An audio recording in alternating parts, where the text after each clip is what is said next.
everybody, welcome to Dog Minded, the baking edition in the tiny mess of a kitchen. Today we are going to be working out of the Tasty Everyday Cookbook. Well, that's not true, actually. Tomorrow is Cookbook Salon, and I am going to be making for it English muffin frittata. It's sort of like a elevated egg McMuffin. And I decided to make homemade English muffins. So actually it's not in this recipe book. It is online. And the ingredients for it are milk, flour, yeast, salt, sugar, 2 tablespoons of melted butter, and then I need to buy the cornmeal because when I make it tomorrow, I'll need to fry it in cornmeal. And this part today will just be putting it together to make the dough so that it gets to rise for 24 hours. So I'm really excited about making homemade English muffins. And I'll bring you along. So the first thing I'm going to do is I'm going to heat up my 1 cup of milk. And they said to heat it to, I can't even remember what it was, 45 degrees Celsius, something like that.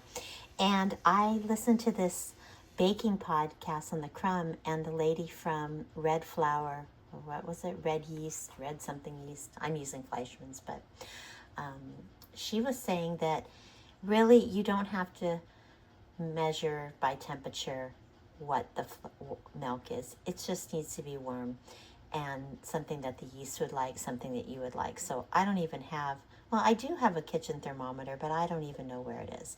So I'm going to go ahead and just heat it up to warm, and then I'm going to add to my 1 cup of milk a half a teaspoon of yeast, and then I'll put that aside and get started on the dough part.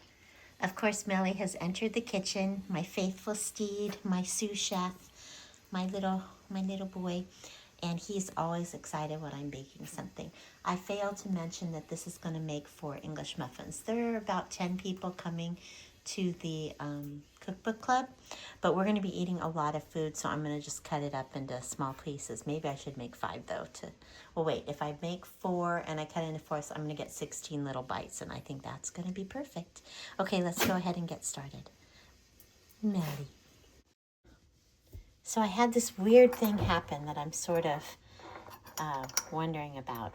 So it says half a teaspoon, or it has a 1/4 teaspoon is 0.9 grams. But I just asked Siri what half a teaspoon of yeast is, and she said 7 grams. But this would be 1.8 grams. So I'm like, So you know what? I just did my best to do half a teaspoon. Usually I weigh everything, but that's a little confusing. So I put my yeast in. I'm just going to let it bubble, make sure it's ready to go. And now I'm going to do the next step. Okay, so let's go ahead and combine our dry ingredients. It takes 360 grams of flour, or 3 cups. So let's put that in there.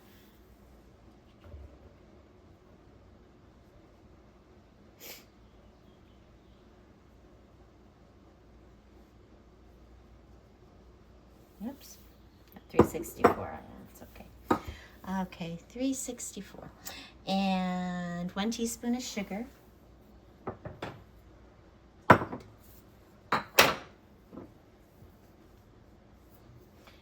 even weighing today. After that, debacle. 1 teaspoon of salt. Equal number of sugar and salt.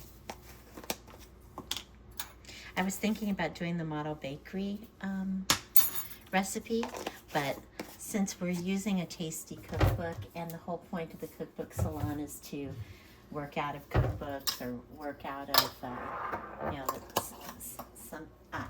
anyway. So I'm doing the tasty recipe one. Okay, and 2 tablespoons of the melted butter. So here it is. That's hot. That's pretty hot. Melted butter. Okay. Go ahead and put this in here. Let me read the directions again.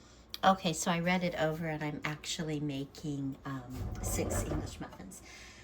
So the next step is to add the butter. So I'm going to go ahead and add the butter to it and mix it up. Just mix it with my spoon. Let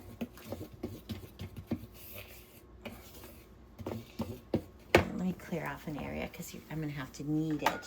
I'm going to have to dump it out. Oh, great. I have coffee grounds on the counter. Yay. I watched the counter, but then I moved my coffee maker and you can see coffee grounds once. So, you know, I'll have to clean that up before I dump it. Dump it. Okay, let me move this out of the way. Let's get the rest of the butter in it. Your last drop. Let me clean off the coffee grounds and I'll be right back. Okay, so now I'm going to add my yeast mixture to this. Just dump it in, give it a little bit of a mix, and then I'll dump it out on the counter to knead it. And then it says it needs to rise an hour and 15 minutes or 2 hours or something like that. But I'm just going to do it overnight because I want the muffins to be freshly made right before I go to the salon. So you know what, I'm going to use my fingers at this point. And it says knead until homogeneous, which I don't even know what that means. I've never heard that term used in kneading. Until well incorporated, until no flour is left. Yes, but homogenated, homogeneous? No, homogeneous, that's right. Oh, what a nice dough though. It's sticky, but it's really nice. Actually, I don't think I need to put it on the counter at all. It smells nice and yeasty. This is going to be awesome. Look at that. I got this mixing bowl. I already have it, but I use it so much to water my plants because I don't have a faucet outside that I thought, you know what? Even though I'm a tiny mess of a kitchen and a minimalist, I'm going to get a baking bowl. So I did get this one because the one I used to have that my friend Laura gave me broke in my move to La Jolla. Okay, there we go. It is done. So I got this yesterday, but it kind of feels cheap. Doesn't feel so good, so I don't know. Anyway, okay, so the dough is ready and done. Look at that. Looks great. I'm going to let it rest, and I'll bring you back tomorrow. So here we have the English muffin dough. It has doubled in size, and what it calls for next is to roll it out and cut it into 3-inch circles with your biscuit cutter. So I'm going to do that. And then after you cut it, you put some cornmeal on it and you let it rise again for 45 minutes. Here we go. All right, so here we go. I mean, believe me, I am not an exact person at all. Not detail-oriented, none of that stuff. However, I kind of don't like this recipe because it tells you to roll out, cut the dough, but it doesn't tell like how thick. But I guess that if it's telling you to just make 6 English muffins, 3-inch cutter, but the cutters, I have biscuit cutters, but it actually was not exactly 3 inches. This is 2 3/4. I have a bunch of them, but there wasn't a 3-inch cutter. This one is the biggest, and it's 3 1/4 inch. Unless I lost it. Let's see. No, maybe it got lost. I don't know. Let's see. I have 5 cutters here. How many am I supposed to have? What does it say on here? How many cutters are there supposed to be? 1, 2, 3. I don't know. Doesn't say. Oh, 5. So no 3-inch cutter. That's okay. So let's go ahead and roll out the dough. It's a nice dough. Feels really good. Got my bench scraper. Oh, very nice. I think I'm going to make mini English muffins. That'd be really cute for the party. Then everybody could have their own and I wouldn't even have to cut them. I kind of like that idea. Okay, I'm not going to roll it too much because I want it to be a tender flake. So, whoopsie. I think I'm going to get out an even smaller cutter. What could be the smallest cutter? Let's see, how many people are going to be there? 8. This might get 8. Let's see. 1. Oh, this is a nice stuff. 2. I'll bring you back and you'll be able to see what happens. So I actually got 12 and I have some left over, but I think what I'm going to do is make a giant English muffin for myself right now for lunch and to share with my dog. Okay, ta-da! Here are our risen Oh my gosh, how cute. Look at that. Look at, it's even like macarons where they have the frill. I love that. So we are ready to do the frying of the English muffins. So, oh, this, this is that one that I had extra. I'm going to use that for me and Melly. Anyway, here are the English muffins, and I am going to add some yellow cornmeal to the pan. That's what it says to do, and fry them up.